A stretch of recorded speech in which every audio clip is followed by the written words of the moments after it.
शुद्धात्मानकम् श्रीरुद्ररूपम् ध्यायेत् शुद्धस्फटिकसङ्काशम् त्रिनेत्रम् पञ्चवक्त्रकम् गङ्गाधरम् दशभुजम् सर्वाभरणभूषितम् नीलग्रीवम् शशाङ्काङ्कम् नागयज्ञोपवेदिनम् व्याघ्रधर्मोत्तरीयम् च वरेण्यमभयप्रदम् कमण्डलवक्षसूत्राणाधारिणम् शूलपाणिनम् ज्वलन्तम् पिङ्गलजटाशिखामद्योतधारिणम् वृषस्कन्धसमारोढम् उमादेहार्थधारिणम् अमृतेनाप्लुतम् शान्तम् दिव्यभोगसमन्वितम् दिग्देवतासमायुक्तम् सुरासुरनमस्कृतम् नित्यम् च शाश्वतम् शुद्धम् ध्रुवमक्षरमव्ययम् सर्वव्यापिनमीशानम् रुद्रम् वै विश्वरूपिणम्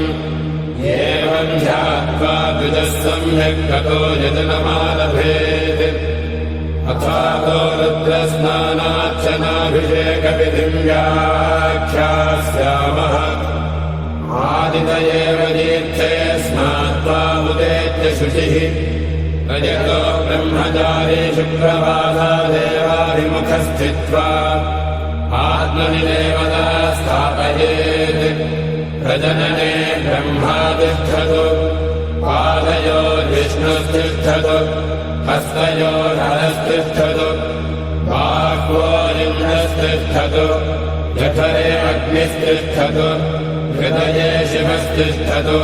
कण्ठे वसवस्तिष्ठन्तु वक्त्रे सरस्वती तिष्ठतु नासिकयोर्वायुस्तिष्ठतु नयनयोश्चन्द्रादित्यो तिष्ठेताम् कर्णयोरश्विनौ तिष्ठेताम् ललाटे रुद्रास्तिष्ठन्तु मूर्ध्नादित्यास्तिष्ठन्तु शिरसि महादेवस्तिष्ठतु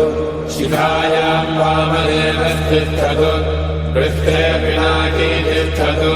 पुरतः शूली तिष्ठतु पार्श्वजो शिवाशङ्करो तिष्ठेताम् सर्वतो वायुस्तिष्ठतु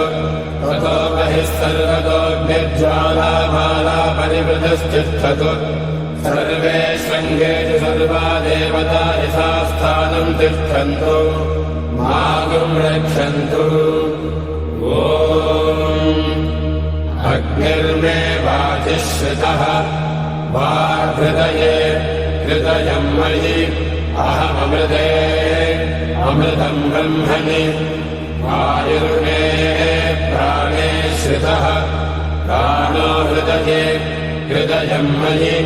अहममृते अमृतम् ब्रह्मणि सूर्यो मे चक्षुषि श्रितः चक्षुर्हृदये हृदयम् मयि अहममृते अमृतम् ब्रह्मणि चन्द्रमा मे मनसि श्रितः मनो हृदये हृदयम् मयि अहममृते अमृतम् ब्रह्मणि दिशो मे श्रोत्रे श्रिताः श्रोत्रगुम् हृदये हृदयम् मयि अहममृते अमृतम् ब्रह्मणि आपो मे रेतसि श्रिताः रेतो हृदये हृदयम् मयि अहममृते अमृतम् ब्रह्मणि पृथिवी मे शरीरे श्रिताः शरीरगुम् हृदये हृदयम् मयि अहममृते अमृतम् ब्रह्मणि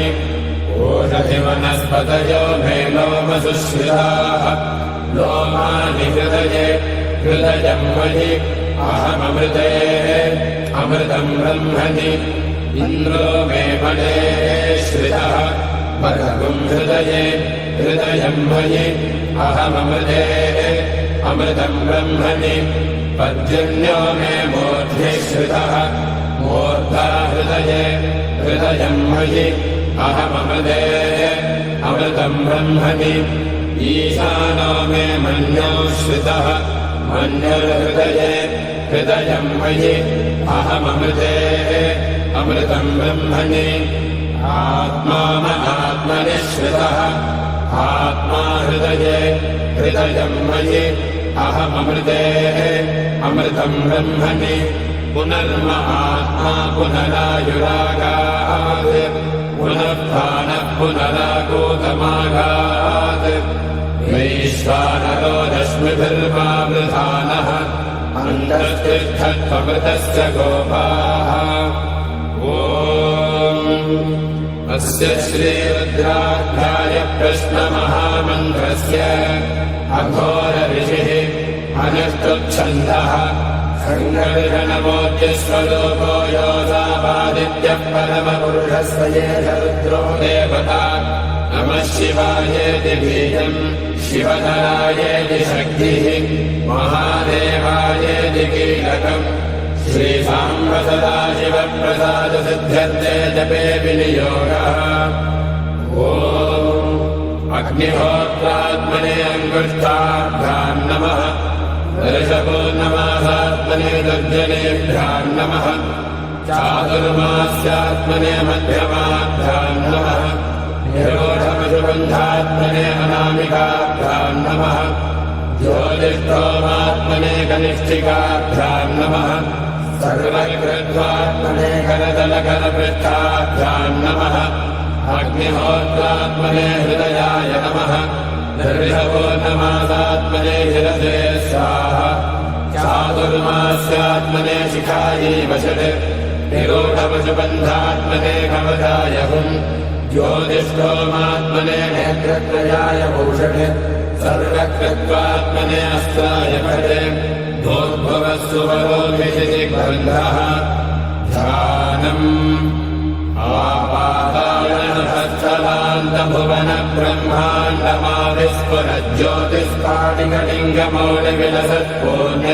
ब्रह्माण्डमाविस्फुरज्योतिष्काटिकलिङ्गमौलिविलसत्पूर्णेन्दुवान्तामृतैः हस्तोकाप्लुतमेकमेशमनिशम् रुद्रानवाकाञ्जबन्धाये द्रोफलम् विप्रो विविन्देक्षिवम्